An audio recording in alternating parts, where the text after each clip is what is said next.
मध्याह्नी रातमा मथुरा छोडी मथुरा छोडी श्री वसुदेवको बन्धनलाई तोडी श्री वसुदेवको बन्धनलाई तोडी वर्षको मारी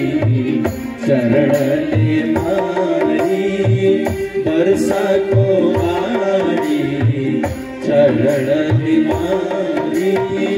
यमुना घटना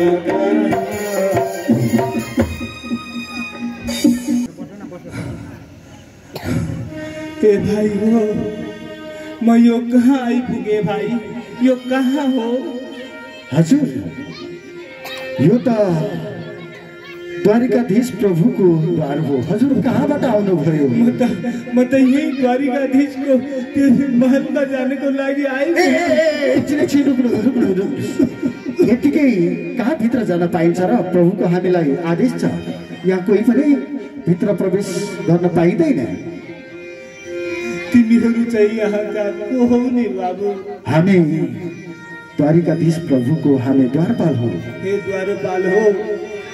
बिन्ती छ तिमीहरू जसलाई द्वारिकाधीश भनिरहेका छौ नि म उनै द्वारिकाधीश मेरो बचपनको बाल्य सखा हुन्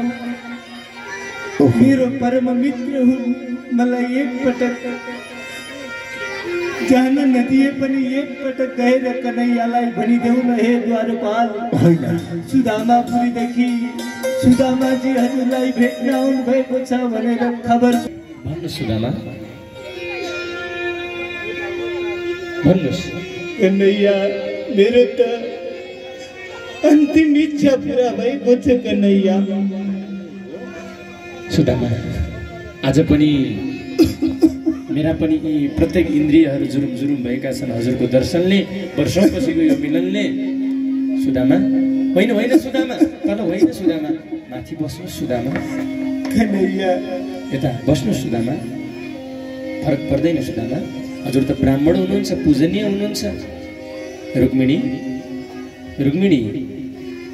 हजुर प्रभु ब्राह्मण देवताको आगमन भएको छ चरण प्रक्षालनका लागि केही जल लिएर आऊ केही अवश्य स्वामीजी भोजनका लागि केही सामग्रीहरू छन् भने पनि लिएर आऊ ल लिनुहोस्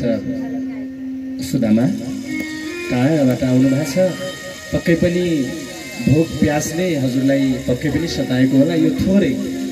द्वारिकाको प्रसाद लिबक्सला वस्त्र लगाइबक्सला सुदामा हुन्छ कन्हैया अनि सुदामा हजुरलाई हामी खेलेको हिँडे